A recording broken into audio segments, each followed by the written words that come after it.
Have a seat. Thank you. How are you? This is Khalid Muhammad, former national representative of Minister Louis Farrakhan of the Nation of Islam. Mr. Muhammad is the man who made so many of the front pages of America's newspapers with a speech at Kane College, which so many people called anti-Semitic and a lot of things. At the very least, racist. You remember the comment? He picked up the Pope's dress, and let's see what's under that dress.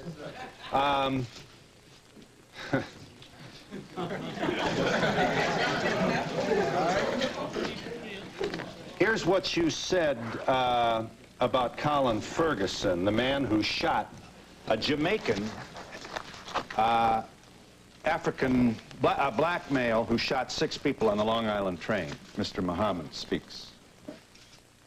Where they set black inmates up in these jails and penitentiaries, and in particular there in Nassau County, and pulled all the black officers out and the black inmates so they could jump on Brother Colin Ferguson, because they were mad with him for catching the Long Island train and killing all them white folks. I love Colin Ferguson.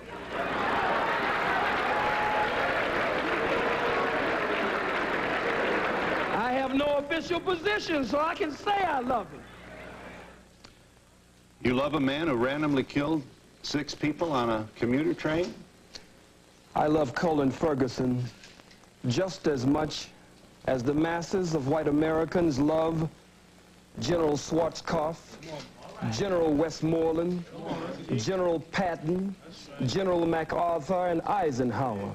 America awards her killers, and they get ribbons and stripes and bars. I'm sensitive to the pain and suffering of the loss of life on that train, but I'm one of the rebellious slaves.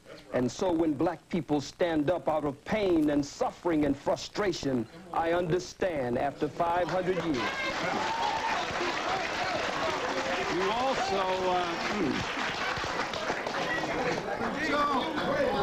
you talk about the response of some African Americans to, for example, the book which attempts to prove that the Jews are involved in the slave trade. I'd be happy to let them see that. You talk about when white folks can't defeat you, you said in your speech at Kane, they'll always find some Negro, some boot-licking, butt-licking, buck-dancing, bamboozle, half-baked, half-fried, sissified, punkified, pasteurized, homogenized nigger that they can trot out in front of you. I would ask you, Mr. Muhammad, is Jesse Jackson a boot-licking, homogenized nigger? To the best of his ability, I believe he tries every day to do that. Here you are mocking Jesse Jackson at a speech, I believe this is Howard University. Roll the tape. Oh, boot-licking, buck-dancing, scratching, shuffling, messy Jesse Jackson. Who keep.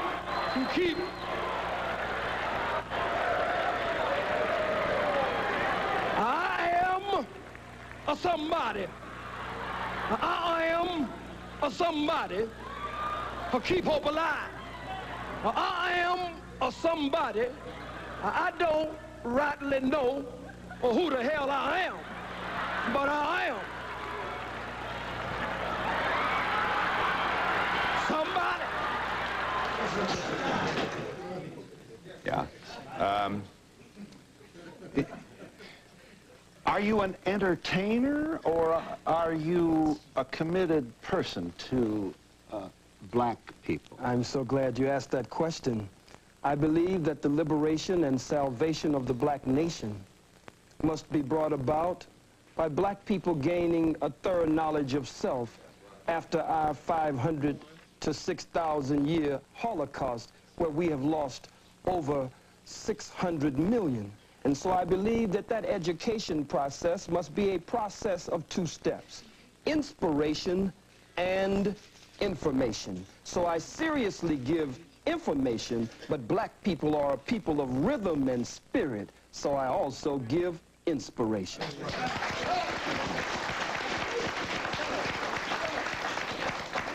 From your speech at Kane College in 1960, Chief Luthuli, the head of the ANC, received a Nobel Peace Prize, you reported to your audience, reminded them, for nonviolent struggle. Yes. Just like Mandela just received it with F.W. de Klerk. How could you stand with your oppressor and your enemy and receive the Nobel Prize for nonviolent struggle? You have, you do not support, then, Nelson Mandela's strategy in the struggle to free black people in South Africa? Let us first of all be very clear here, Phil. Nelson Mandela is my brother. So is He Jesse is a member Jackson. of the family, and so is Jesse, and Jesse is a very brilliant man.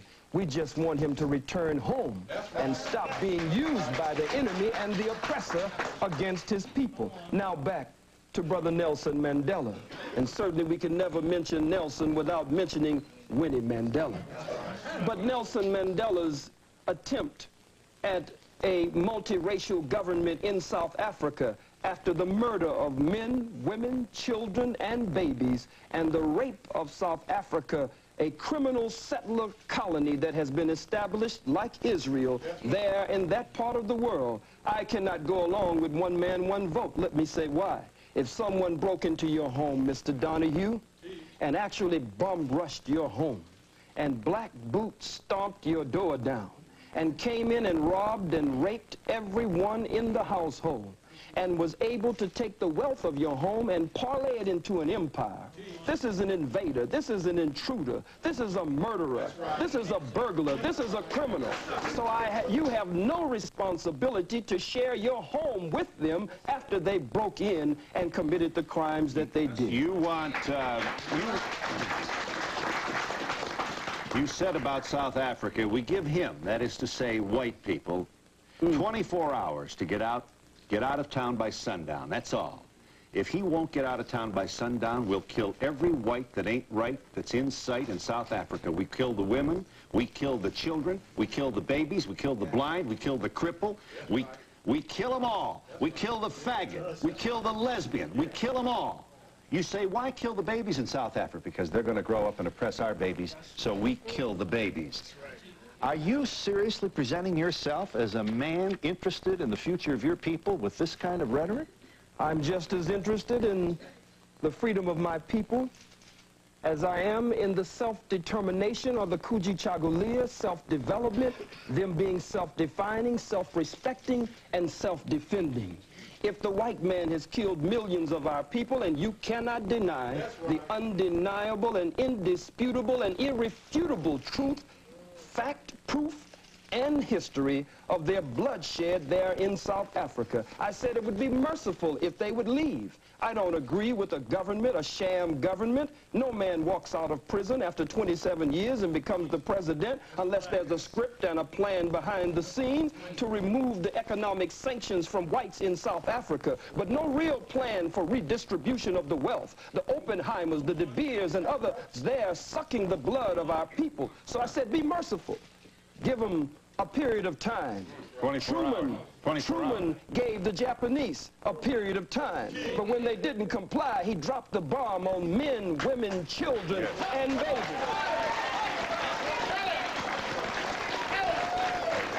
I make no apology for that statement. I believe that the invasion of South Africa was an act of unprovoked war. One nation against another nation, and nations must fight for the self-determination. They had no business there, Mr. Donahue. Yes. Would you like to see Aristide return to Haiti to his rightful, duly elected position as president? From what I have learned and studied of President Aristide, from what I can see and those I've been privileged to talk to who are close to him, he appears to be a very sincere man. He appears to be a man who really loves our people there and wants to see our people breathe free and correct the problems that colonialism and other disruptions is very definitely at the root of. However, Phil, I do not want to see my beloved brother, President Aristide, returned to Haiti by the power of a Bill Clinton. because if Bill Clinton can help to return him there, he will always attempt to be the puppeteer who will pull the strings and try to dictate to my brother how he should carry out the affairs of government there. Mm-hmm. Your comments appear to bespeak a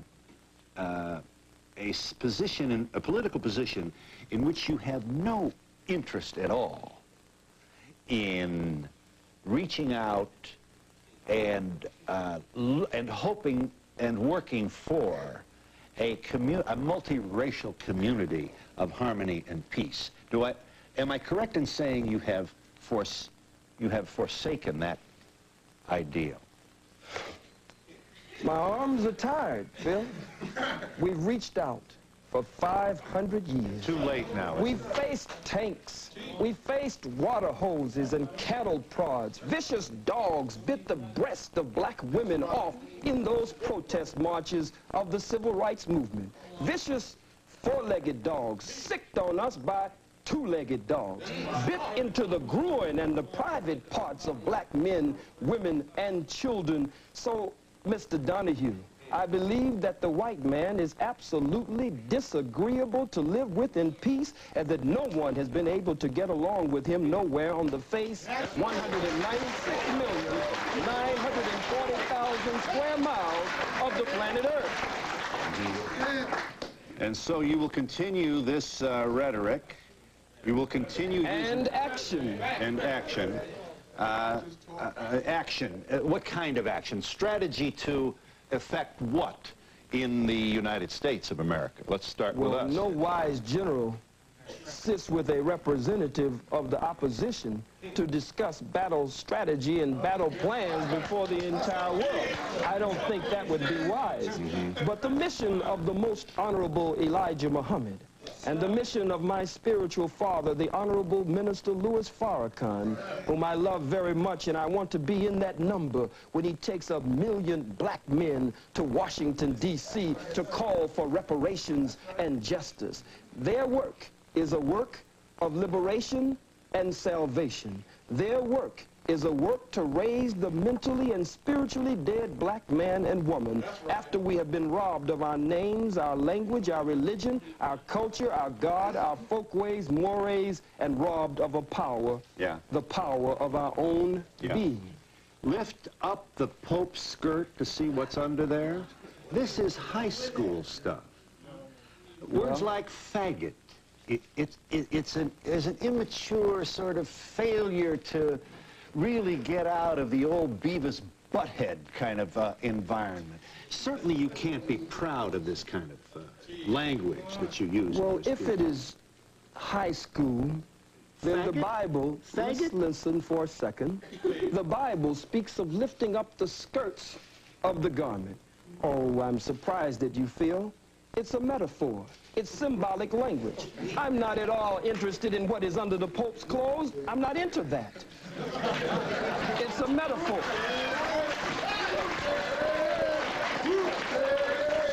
Let's see what's under there. But it is a metaphor to say, let us expose the Pope, according to H. Shelton Smith, President Emeritus of Duke University, in his book entitled, In His Image, quote, the Catholic Church and the Pope were directly involved in the institution of slavery. They financed slavery and gave the okay that it was good business to sell Africans. Lift up the skirts of his garment so that we can see the shame and reveal what has been hidden. But it has nothing to do with sexuality whatsoever. Well, what do you suspect has been hidden? I believe that it has been perpetrated. And why would we want to lift up his skirt to discover what it might be? Well, we're saying lift up the skirt again. I don't believe you're missing what I'm saying. Well, lifting up the skirt again, as the scripture says, raising the skirts of the garment. I'll say it once more for you, and only once more. Has to do with revealing the history, the hidden history. When you lift up someone's garments, then you show their shame. You show up their private parts, that which they normally hide from the rest of the world. I'm not dealing with organs under the garment. I'm dealing with the organ of slavery and those parts that have been kept private from the masses of the people. We are in New York City with Khalid Muhammad, and we'll be back in just a moment. is just one of the comments that provoked the Anti-Defamation League to take out a full-page ad in the New York Times and other newspapers. What the ADL did essentially was publish in the New York Times some of the things that you said. Here's a part, this is an audio tape, of part of your speech to Kane College last November that created such furor. Khalid Muhammad speaking. The hook-nosed, bagel-eating, lox-eating, imposter perpetrating a fraud, Johnny-come-lately, just crawled out of the caves and hills of Europe, wanna be Jew.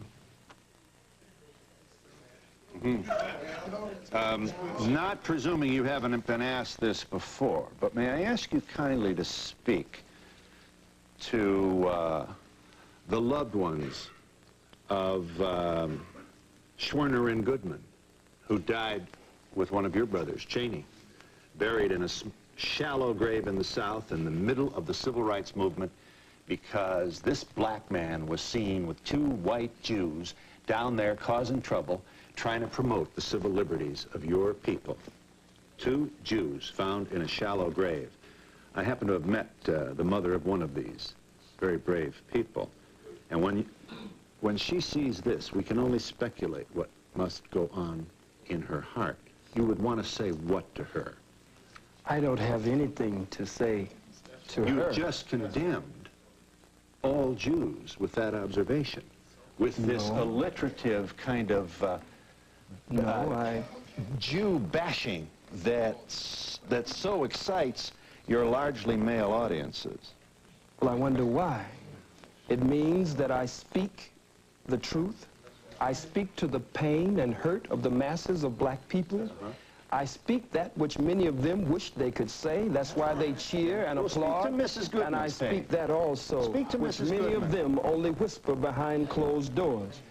I think it is very arrogant to put this on the screen, and for you and for others to attempt to tell me, one of the Holocaust victims of the African Holocaust, displaced in the death and decadence of the diaspora of the Western world after having been robbed and raped and murdered, to tell me how to hurt.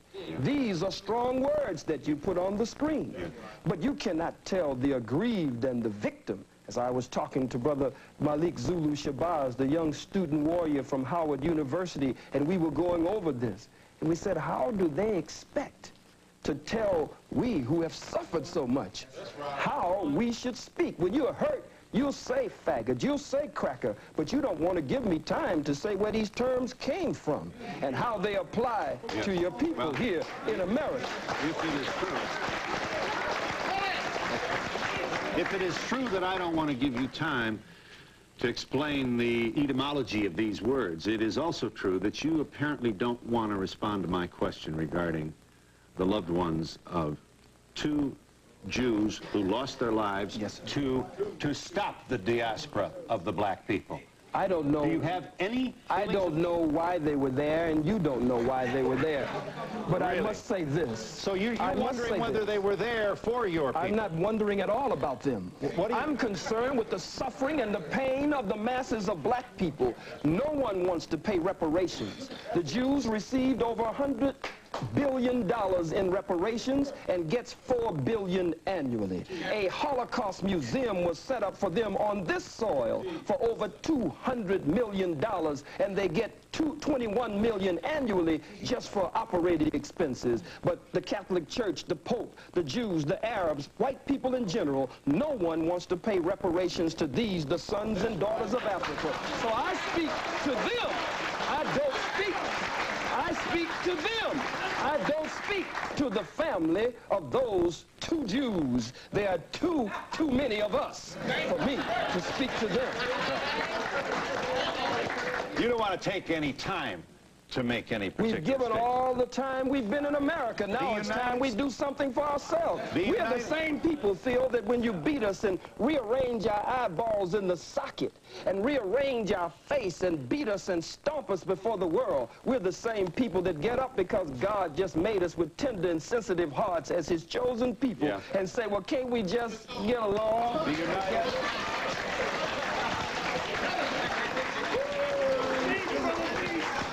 United States House of Representatives, in an unprecedented action. I don't know whether there's a precedent for the U.S. House to take its time to debate and vote on the condemnation of a private citizen, but it has done that. 435 members of the House of Representatives debating the condemnation of Mr. Muhammad. Here are two members of the House on opposing sides. Calling for the censoring of Mr. Muhammad is Congressman Lantos, followed by Congressman Abercrombie, who makes a statement in behalf of free speech. Watch this, House of Representatives. On November 29, 1993, at Keene College in New Jersey, Mr. Khalid Mohammed, a senior representative of the Nation of Islam, delivered an outrageous and violent attack on the principles of racial, religious, and ethnic intolerance. His attempt to incite violence by preaching bigotry and hatred must be swiftly and forcefully condemned by this body. Governmental sanction against any speech, objectionable as it may be, is always suspect. Is always suspect. The Constitution has proven to be our strongest safeguard against the Mohammeds of the world. Let us respect and revere the Constitution of the United States and vote down this resolution. Congressman Abercrombie's position did not carry. The final vote by the House of Representatives on the matter of condemning Mr. Muhammad was 361 yea, 34 nay. You have, sir, been condemned by the United States House of Representatives. I assume you are flattered by that action.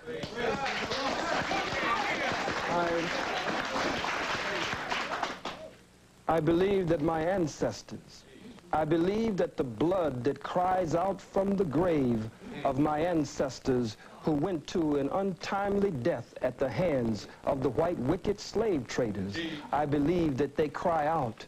Their spirit is around me, and their spirit emanates from me. And I believe that as a righteous man of God, but as a freedom fighter and a revolutionary, it is one of the greatest honors that could be paid. And we'll be back in just a moment.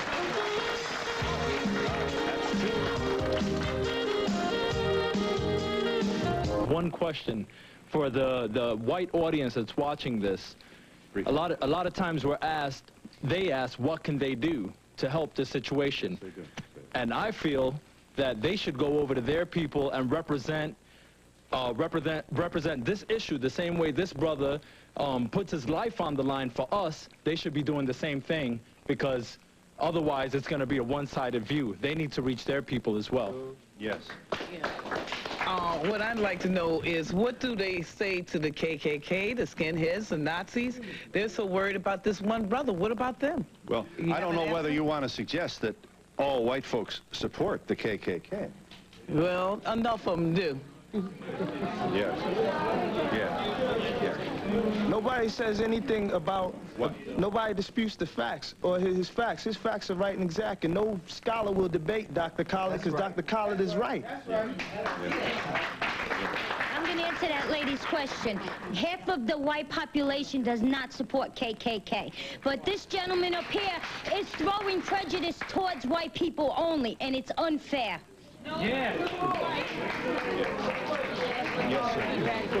Yes, my thing is, if what he's saying is not true, let's bring somebody forward to prove him to be a liar. Muhammad, can you please tell me why it's blacks who are killing hundreds of thousands of blacks in Rwanda and other places? And can you please tell me why from Haiti, blacks from Haiti are just risking their lives to come here to the United States of America? I'll tell you if I get a chance. Black people have been robbed, as I said earlier, of a knowledge of self. And when you rob people, sir, of a knowledge of self, then it means that they start to take on the characteristics and the nature of their oppressor and their colonizer.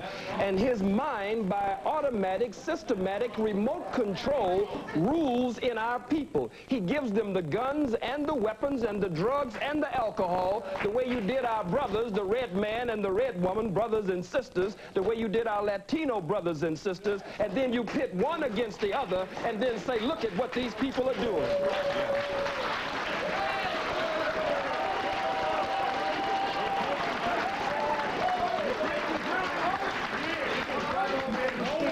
Yes. Adolf Hitler perpetrated the Holocaust. May I have your attention, please? Thank you. Adolf Hitler perpetrated the Holocaust on 11 million people that died, 6 million of which were Jews, 5 million were others. Am I to understand that you would very much support his way of doing things, and him for that matter? Sir, this is not reverse racism nor discrimination that you could tie into your statement on Hitler. If the slave master is whipping the slave and blood is running down the slave's back, and that's incidentally where the term cracker comes from the cracker man who had the crack of the whip on the slave's back. But if the slave takes the slave master's whip from him and starts whipping the slave master with his own whip, that is not reverse racism, that is not reverse discrimination, that is the slave getting out from under the yoke of bondage and oppression. I don't advocate what Hitler has done before the world.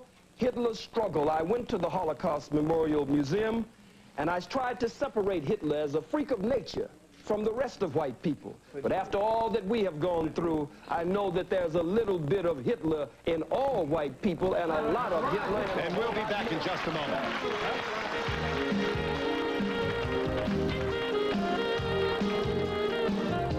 To the Jewish brother up there, well, not brother, but the Jewish man.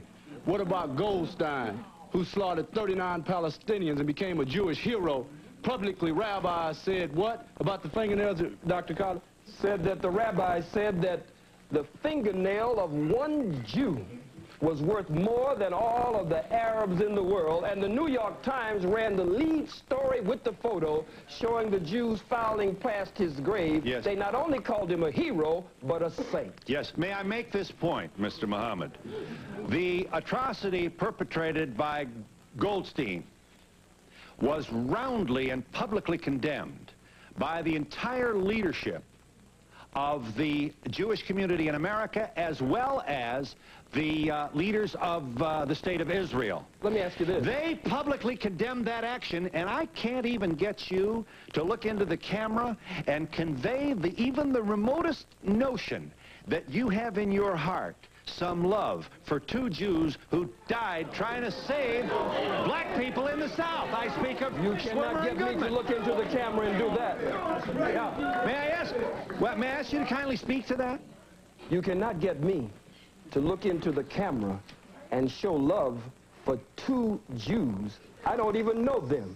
I live with this pain and suffering every day among my own people. Look at our babies. They're in the Oakland, in the Bay Area. They're watching Schindler's List. You have your Schindler's List, but for us it's been a swindler's list because someone is attempting to steal our birthright. They stopped the movie.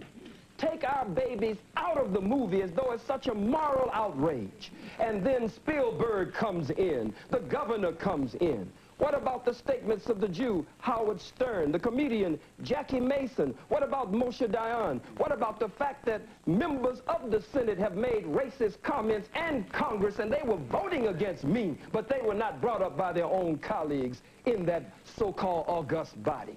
Yes. Hello. What I'd like to point out is, just as you said that you can't judge all black people by one person, you can't judge white people by just Hitler. What you have to realize is that we're in a diverse nation, which is America, and we have a lot to learn from everybody in this room. I feel I do, from all black people, all white people, and anyone else who happens to be in this room with me. America's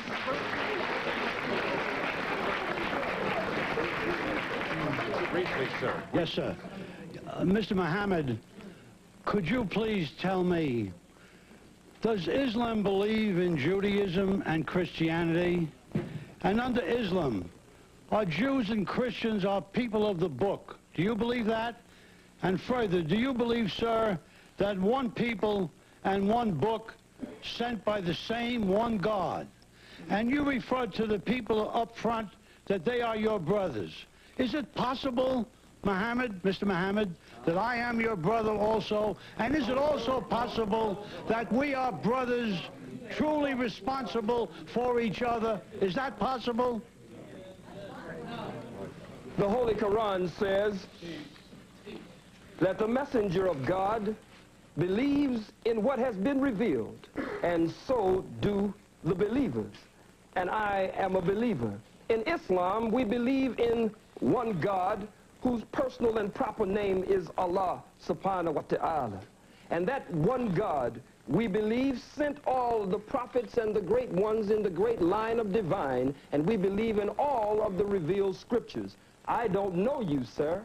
I could feel that if you were attempting to live according to the law of God, then you might be my brother in the faith, but not my brother by nature. That's right. Mr.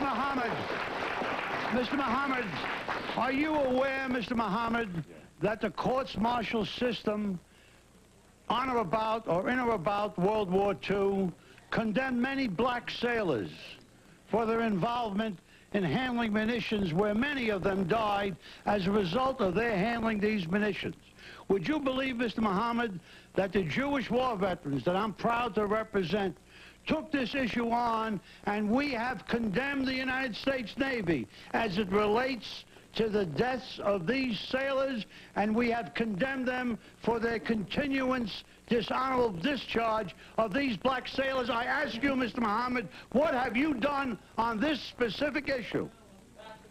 Well, it's kind of difficult to believe you on anything, but I would say this, that I do know that during that same war, that America was, as is today, so racist until the German officers, when they were captured, could eat in the same mess hall and have the same accommodations as the white American officers. But the black troops were segregated, couldn't come into that mess hall unless they were scrubbing the floors and washing dishes. So it was a white man honoring another white man, though one was American and one was German, and they were supposed to be enemies. There was still a tie that was able to bind the two together. And we'll be back in just a moment.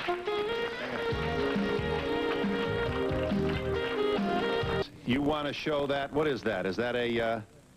It's a black man being burned alive with an audience like this cheering and applauding and tiptoeing to get in the picture. Mm-hmm. Yes, ma'am.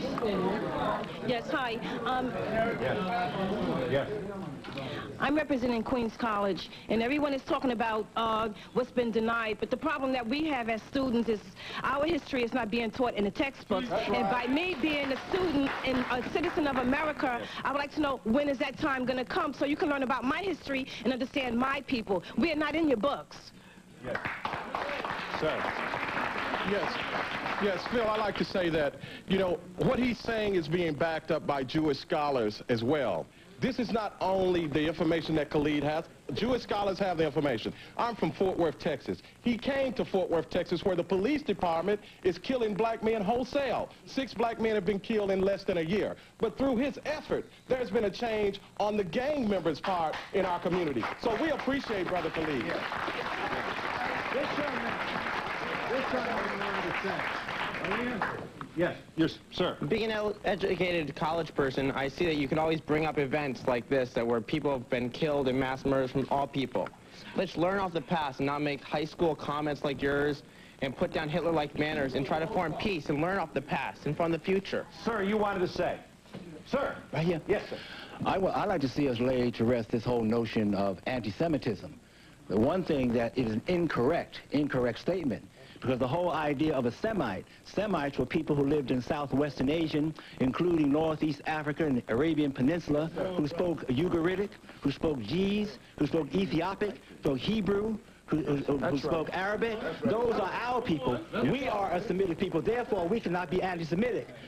Ashkenazic Jews are calling us anti-Semitic. We cannot be anti-Semitic because we are the descendants of a Semitic people. Let's lay that to rest. That was a weapon in the hands of the Jews since 1870. They used it against other people, but it doesn't work against people in Northeast Africa. Thank you. Beautiful.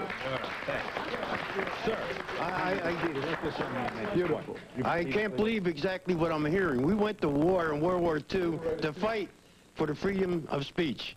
We didn't fight for freedom of speech of hatred.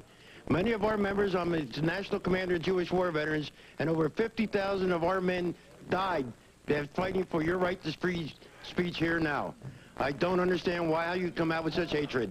Phil, excuse me, Phil. Mr. Muhammad. Sir. You make me sick to my stomach with that. Because at the same time that you were fighting, you were not fighting for the freedom and independence of black people. Soldiers, black soldiers in segregated companies lost their lives on foreign soil there, but would have to come back and fight just to get a bite to eat and not have to go to the toilet on the side of the road somewhere in the bushes. So you're nothing but hypocrites, and you won't pull that small-time stuff over on me.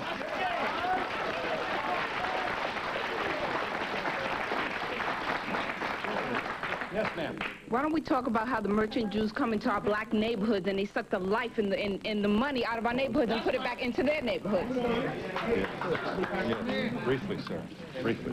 First of all, I'd like to say peace to all the gods and the earths and all the people that came here to represent.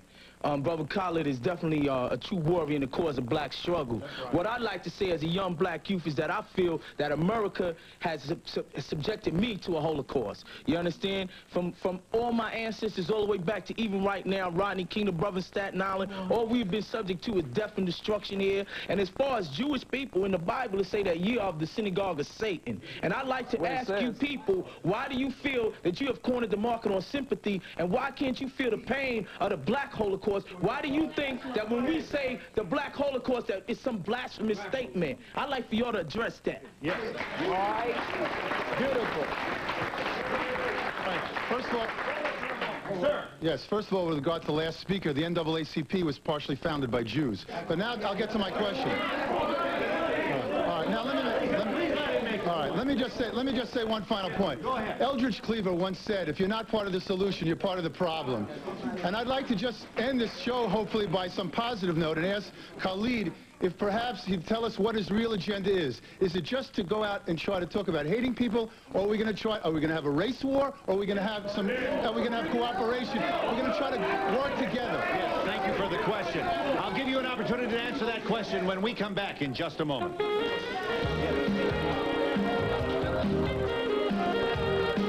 To our agreement with Khalid Muhammad, I'm pleased to share this number with you. This is the Black African Holocaust Council 800 number. 1-800-859-0170. I say again, this 800 number is 859-0170, the Black African Holocaust Council. The gentleman has a question of Mr. Muhammad. Are we going to preach hate? Are we going to have a race war? Where are we going, and what would you like to do to promote where you think we should go? We are taught by the Honorable Minister Louis Farrakhan to show courtesy, respect, and kindness, to be polite to all people as long as they are courteous, respectful, kind, and polite to us. That's right. But we must look at the fact that we don't teach hatred. Everywhere we go as black people, we face hatred. Look at it. Look at it. Angel food cake, white people say, is white. Devil's food cake, you say, is black. You wear white to weddings and black to funerals. Black ball, black male. You give us a blonde-haired, blue-eyed, pale-skinned, buttermilk complexion Jesus in contradiction to the black Jesus with nappy hair in the Bible. Our own babies, according to behavioral scientists, our baby girls, when confronted with choosing between a black doll and a white doll, there has been so much damage done, they choose the white doll and say the black doll is ugly.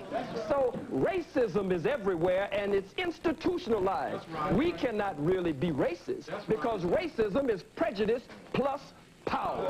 Nothing I say up here nor anywhere in the world will impact, stop fronting, will impact on any white folks in this audience, on your job, in politics, in economics, in housing, in the society. We don't have the power to do that, so we cannot be racist. You know what I'm saying?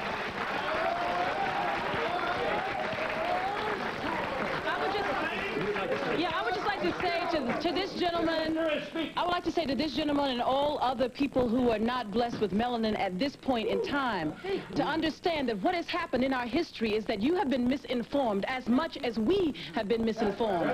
Much of the information that is brought forth, not only from Dr. Muhammad, but other areas, other scholars, are not available to you, as the sister said, in your curriculums that you have for 400 years when you did not allow us to read and write and was being hidden. Whether you, sir, personally did that or not, it was a legacy that was passed on to you. And I end by saying the Holocaust is simply the greatest atrocity on film. Ours was not filmed. Thank you.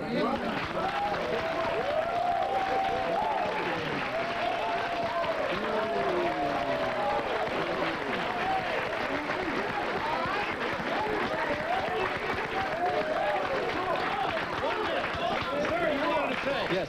I don't understand Islam. I am a Christian. May I have your attention, please? Certainly. But I am a Christian, and you mentioned Jesus. Let's go back historically and see what Jesus did. Jesus died for me, and he died for you. Jesus is a God that loves all men, and all men are created equal. I just wanted to answer the gentleman over here's question. This young man wants to answer you. With respect to the race war, there will be a battle between black and white. And I fast and pray today that God, Allah, in his good time, remove all white folks from the planet Earth. And we'll be back in just a moment.